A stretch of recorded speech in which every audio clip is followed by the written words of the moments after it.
एक दिन हजरत मूसा अलैहिस्सलाम अपने घर से निकले और शहर की तरफ जा रहे थे।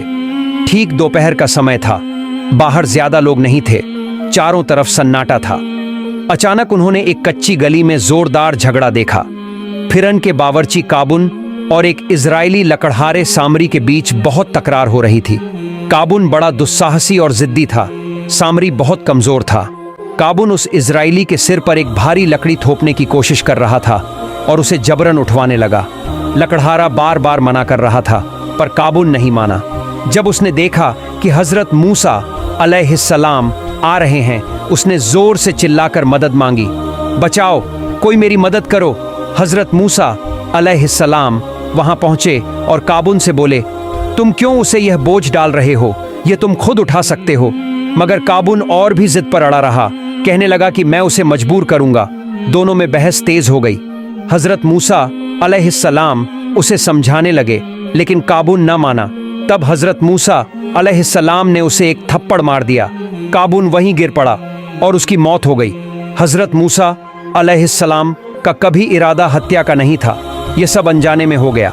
वे डरे हुए उस कमजोर इजरायली से बोले, तुम अभी यहीं से भाग जाओ, अब लोग बाहर आने वाले हैं।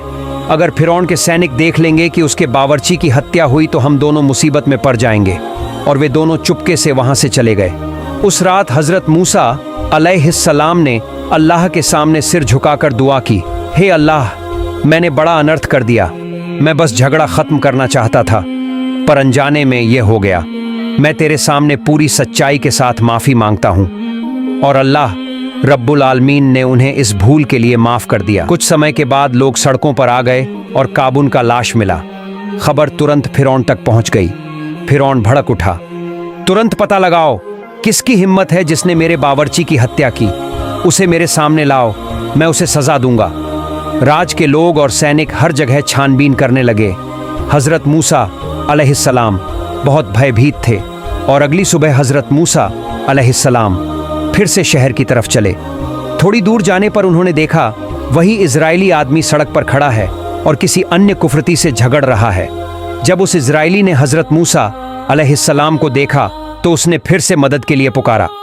हजरत मूसा अलैहिस्सलाम ने सोचा कि यह आदमी झगड़ालू है, इसलिए वे उसकी ओर गए और क्रोधित आवाज में बोले, क्या तुम्हें लोगों से लड़ना अच्छा लगता है? तुम बहुत झगड़ालू हो। इजरायली ने हजरत मूसा अलैहिस्सलाम की गलती सुनकर और उनसे नजदीक आते देख डर कर कहा, हे मूसा, क्या तुम आज मुझे भी उसी तरह मारना चाहते हो जैसे तुमने कल काबून को मारा था? इजरायली के यह शब्द सुनकर वहां मौजूद कुफरती लोग एकदम चुप हो गए और झगड़ा रुक गया। तुरंत ही वे लोग फिरौन के दरबार के पास पहुंचे और बोले, अब हम काबून के हत्यारे का पता लगा चुके हैं। वह कोई और नहीं बल्कि हजरत मूसा अलैहिस्सलाम है। यह खबर सुनकर फिरौन पहले से ही हजरत मूसा अलैहिस्सलाम से बहुत नाराज था और अब उसका गुस्सा और भड़क उठा। फिरौन ने तुरंत अपने सैनिकों को आदेश दिया, तुम जाओ और मूसा को पकड़कर मेरे सामने लाओ। राज्य के सैनिकों ने सावन करके हजरत मूसा अलैहिस्सलाम को पकड़ने की कोशिश की, पर जैसे ही फिरौन ने चारों तरफ सैनिक भेजे, इसके बीच फिरौन के दरबार में छुपा हुआ एक ईमानदार आदमी, जिसे तफसीर कुर्तबी में हिस्किल इब्न सबूरा बताया गया है, कहा जाता है कि वह फिरौन का चचेरा भाई था, तेजी से हजरत मूसा अलैहिस्सलाम के पास भागा। उसने कहा, मूसा, मैंने सुना है कि फिरौन तुम्हें गिरफ्तार करने और सजा देने की साजिश कर रहा है। उसने कहा है कि तुमने उसके बावर्ची को मार डाला है। तुम जल्दी से यहां से निकल जाओ, इस देश को छोड़कर किसी दूसरे देश चले जाओ, ताकि कोई तुम्हें पहचान न ले और तुम्हारी जान खतरे में न पड़े। हजरत मूसा अलैहिस्सलाम पहले से ही बहुत डरे हुए थे। यह खबर सुनकर उनका भय और भी बढ़ गया। उन्होंने बिना देरी के, बिना किसी को कुछ बताए मिस्र छोड़ दिया और मादियान की तरफ चल पड़े। उनके मन में सिर्फ एक डर था, फिरौन का आदेश और क्रोधित लोगों से जान का खतरा। लोग काबून की हत्या के बाद गुस्से में उन्हें मारने के लिए तैयार थे। तफसीर कुर्तबी में लिखा है कि मादियान तक का सफर मिस्र से 8 दिन का था और हजरत मूसा अलैहिस्सलाम यही अकेले निकल पड़े, किसी को बताए बिना। रास्ते में वे बार बार अल्लाह रब्बुल आलमीन से दुआ करते रहे, हे अल्लाह, मेरी रक्षा कर, मुझे रास्ता दिखा। हे अल्लाह, मुझे सही रास्ता दिखा। हजरत मूसा अलैहिस्सलाम चलते चलते थक चुकी है। वे इतने थक गए थे कि उनके पैरों के नाखून तक गिर गए थे और उनके पास खाने के लिए कुछ भी नहीं था। वे 8 दिनों तक केवल पेड़ों की पत्तियां खाकर जिंदा रहे। ऐसे ही वे मादियान की ओर बढ़ते रहे, पर राह ही नहीं मिल रही थी। इसी बीच अल्लाह रब्बुल आलमीन ने हजरत जिब्राइल अलैहिस्सलाम को आदेश दिया, हे जिब्राइल, मेरे नबी मूसा के पास जाओ और उन्हें सही रास्ता दिखाओ। हजरत जिब्राइल अलैहिस्सलाम ने फिर अदृश्य रूप में उनका मार्ग दिखाना शुरू किया और अल्लाह की मदद से हजरत मूसा अलैहिस्सलाम मादियान पहुंच गए। जब हजरत मूसा अलैहिस्सलाम मादियान पहुंचे तो वे बहुत थके हुए थे। उनका शरीर कमजोर हो चुका था। उन्होंने आराम करने के लिए एक पेड़ की छांव में बैठ गया। थोड़ी देर बाद उनकी नजर एक कुएं पर पड़ी। कई चरवाहे वहां से पानी निकालकर अपनी बकरियों और भेड़ों को पिला रहे थे। उसी समय उन्होंने देखा कि किनारे पर 2 युवतियां अपनी बकरियों को अलग संभाले खड़ी थीं, ताकि उनके जानवर बाकी झुंड के साथ न मिल जाएं। उनके चेहरे पर परेशानी साफ झलक रही थी। जब चरवाहे अपने जानवरों को पानी पिला चुके तो उन्होंने कुएं के मुंह पर एक बहुत बड़ा पत्थर रख दिया और चले गए। यह दोनों युवतियां हजरत शुएब अलैहिस्सलाम की बेटियां थीं। उनकी आदत थी कि वे रोज अपनी बकरियां और भेड़ें लेकर यहाँ आती, मगर वे तब तक इंतजार करती जब तक चरवाहे चले न जाए। फिर अगर कुएं में पानी बचा होता तो वे अपने जानवरों को पिला लेती। अगर पानी खत्म हो जाता तो उनके जानवर प्यासे रह जाते। इस वजह से उन्हें रोज बहुत देर हो जाती थी। हजरत मूसा अलैहिस्सलाम ने यह सब दूर से देखा और उनके दिल में उन लड़कियों के लिए दया आ गई। वे उनके पास गए और नरम आवाज में बोले, तुम यहाँ चुपचाप क्यों खड़ी हो? तुम्हारा यहाँ आने का मकसद क्या है? लड़कियों ने विनम्रता से जवाब दिया, हम औरतें हैं। हम इन मर्द चरवाहों के साथ धक्का मुक्की करके अपने जानवरों को पानी नहीं पिला सकती, इसलिए हम इंतजार करती हैं। जब वे लोग चले जाते हैं तभी बचे हुए पानी से अपने जानवरों को पिलाते हैं। हमारे पिता बहुत बूढ़े हैं, अगर वे जवान होते तो हमें यह तकलीफ न झेलनी पड़ती।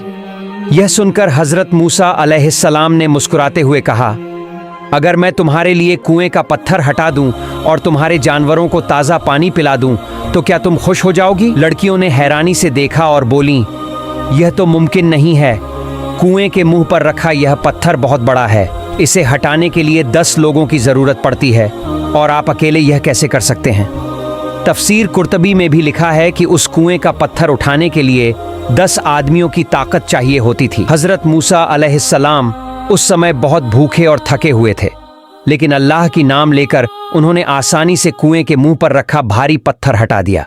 यह देखकर दोनों लड़कियां दंग रह गईं। उन्होंने तुरंत अपनी बकरियों को ताज़ा पानी पिलाया और जल्दी जल्दी घर चली गईं। इस बीच हजरत मूसा अलैहिस्सलाम फिर उसी पेड़ की छांव में बैठकर आराम करने लगे। भूख इतनी तेज थी कि पेट पीठ से लग गया था। 8 दिनों से वे केवल पेड़ों की पत्तियां खा रहे थे, जिससे उनका चेहरा पीला पड़ गया था।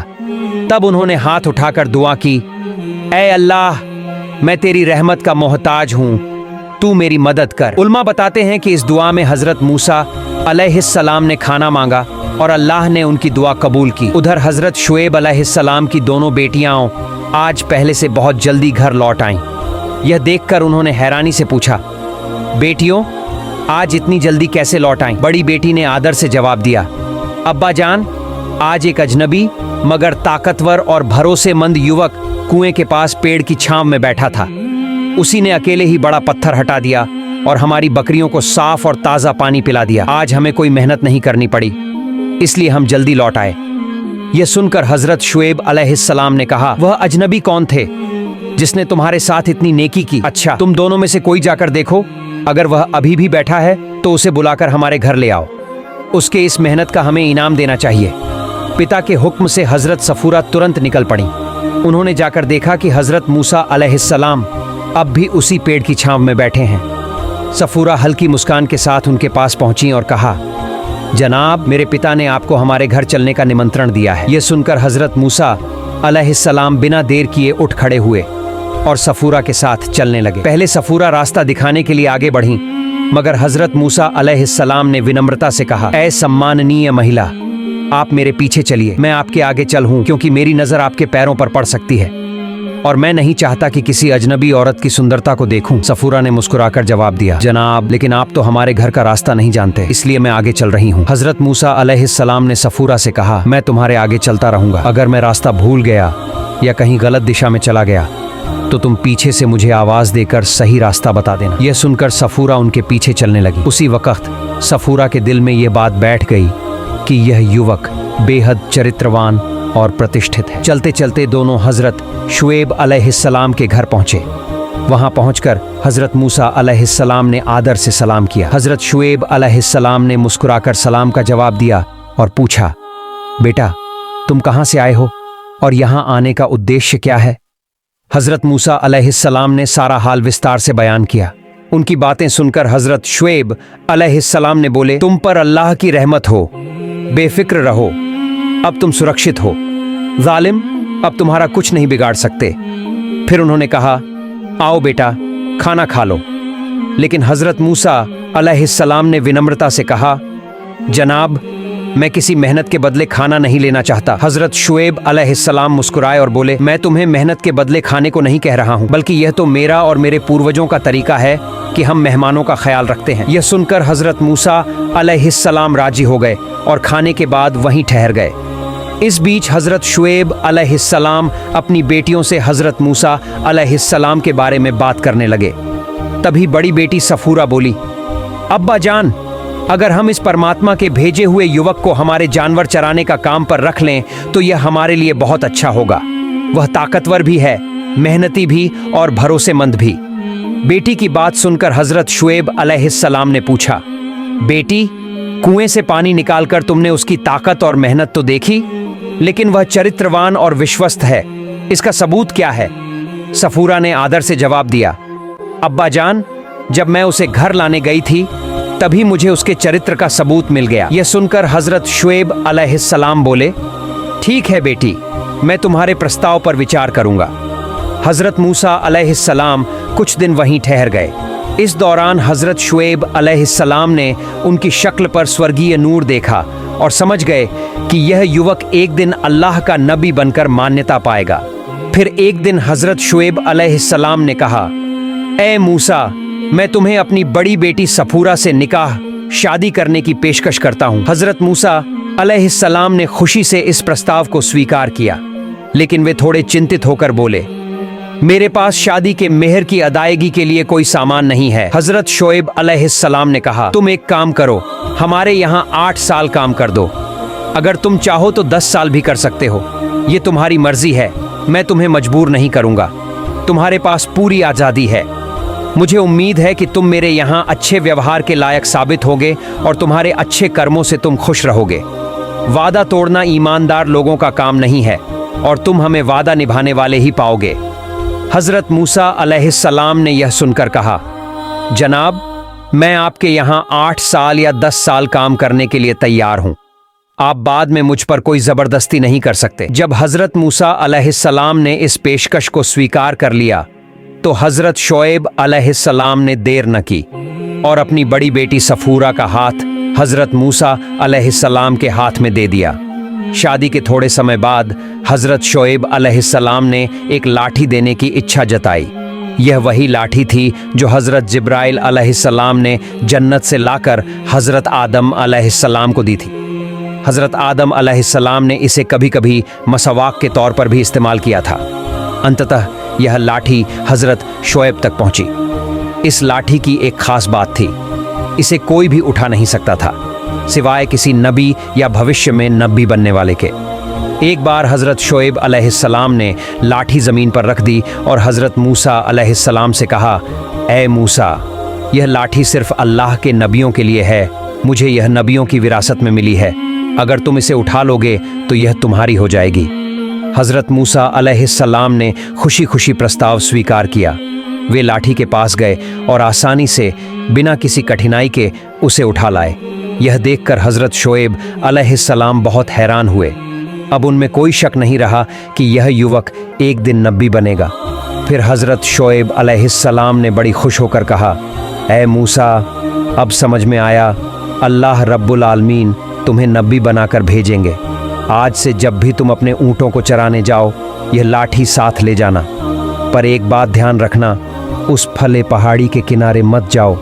वहाँ तलहटी में बड़े अजगर रहते हैं। वे तुम्हारे ऊँटों पर हमला कर सकते हैं और उन्हें बर्बाद कर देंगे।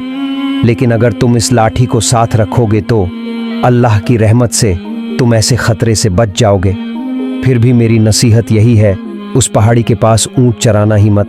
फिर एक दिन सुबह हजरत मूसा अलैहिस्सलाम ऊँटों को लेकर मैदान की तरफ चल पड़े। लेकिन आज ऊँट उसी दिशा में बढ़ने लगे जहाँ जाने से हजरत शुएब अलैहिस्सलाम ने मना किया था। मूसा अलैहिस्सलाम ने बहुत कोशिश की कि ऊँट दूसरी ओर चलें, मगर ऊँट जिद पर अड़ गए और वहीं निषिद्ध पहाड़ी की तरफ बढ़ते गए। आखिरकार मूसा अलैहिस्सलाम थक गए और ऊँट उस पहाड़ी की तलहटी में जाकर घास खाने लगे। थकान से चूर होकर हजरत मूसा अलैहिस्सलाम थोड़ी दूर एक पेड़ की छांव में बैठ गए। उन्होंने अपनी लाठी पास रखी और कहा, ए लाठी, मैं सोने जा रहा हूं, देखना हमारे ऊँटों पर कोई सांप या अजगर हमला न कर दे। इतना कहकर वो सो गए। थोड़ी देर बाद उस पहाड़ी से एक बड़ा अजगर निकला और ऊँटों की ओर बढ़ने लगा। तभी मूसा अलैहिस्सलाम की लाठी ने अजगर का रूप धारण कर लिया और उस बड़े सांप पर हमला करके उसे वहीं मार डाला। कुछ देर बाद जब हजरत मूसा अलैहिस्सलाम नींद से जागे तो देखा कि एक मरा हुआ सांप पड़ा है। यह देखकर उन्होंने समझ लिया कि यह उनकी लाठी का काम है। शाम को जब वो ऊँटों के साथ लौटे और हजरत शुएब अलैहिस्सलाम से मिले तो कहा, आज वही हुआ जैसा आपने कहा था। ऊँट जिद करके उसी दिशा में चले गए। मैं थककर पेड़ के नीचे आराम करने लगा और नींद आ गई। मैंने लाठी को ऊँटों की रक्षा के लिए छोड़ दिया। जब उठा तो देखा एक सांप मरा पड़ा है। यह सुनकर हजरत शुएब अलैहिस्सलाम मुस्कुराए और बोले, देखा मूसा, मैंने कहा था ना, अगर तुम्हारे पास यह लाठी ना होती तो पता नहीं कितने ऊँट मारे जाते। इसी तरह हजरत मूसा अलैहिस्सलाम कई साल तक ऊँट चराते रहे। 4 साल बीत गए। 5वें साल शुएब अलैहिस्सलाम ने कहा, ए मूसा, इस साल मेरे ऊँट जितने भी नर बच्चे देंगे सब तुम्हें मिलेंगे। अल्लाह की शक्ति देखो, उस साल सारे ऊँटों ने सिर्फ नर बच्चे ही जन्मे। अगले साल शुएब अलैहिस्सलाम ने फिर कहा, इस बार जितनी भी ऊँटियाँ मादा बच्चे देंगी सब तुम्हें मिलेंगे। और अल्लाह की करामात देखो, उस साल सारे ऊँटों ने मादा बच्चे ही दिए। फिर शुएब अलैहिस्सलाम खुशी खुशी सारे ऊँट के बच्चे हजरत मूसा अलैहिस्सलाम को दे दिए। और फिर एक साल हजरत शुएब अलैहिस्सलाम ने सोचा, इस साल अगर मेरी बकरियां काले रंग के बच्चे देंगी तो सब मैं मूसा को दान कर दूंगा। और अल्लाह की क्या ही अद्भुत शक्ति है, उस साल सारी बकरियों ने सिर्फ और सिर्फ काले रंग के बच्चे ही दिए। शुएब अलैहिस्सलाम ने खुशी खुशी सारे बच्चे मूसा अलैहिस्सलाम को सौंप दिए। अगले साल शुएब अलैहिस्सलाम ने फिर कहा, इस बार जितने भी सफ़ेद रंग के बच्चे पैदा होंगे सब मैं मूसा को दे दूंगा। और देखिए अल्लाह की करामात, उस साल हर एक बकरी ने सिर्फ सफ़ेद रंग का बच्चा ही दिया। फिर वे सारे बच्चे भी मूसा अलैहिस्सलाम को दे दिए गए। इस तरह मूसा अलैहिस्सलाम की बकरियां शुएब अलैहिस्सलाम की बकरियों से दुगनी हो गईं। समय गुजरता गया। मूसा अलैहिस्सलाम ने 8 साल तक शुएब अलैहिस्सलाम के यहाँ काम किया। फिर अपनी खुशी से 2 साल और सेवा की। आखिरकार शुएब अलैहिस्सलाम ने कहा, ए मूसा, अब तुम अपनी पत्नी, अपने परिवार और अपनी सारी संपत्ति के साथ जहाँ चाहो जा सकते हो, और अगर चाहो तो यहीं रह सकते हो, मुझे कोई आपत्ति नहीं है। फिर मूसा अलैहिस्सलाम ने अपने परिवार, बच्चों और धन दौलत के साथ अपने देश लौटने का इरादा किया। और प्रिय दर्शकों, यही था हजरत मूसा अलैहिस्सलाम की बरकतों से भरी शादी का कहानी। अल्लाह हमें इस घटना से सीखने और अपनी जिंदगी को सही राह पर चलाने की तौफीक अता करे।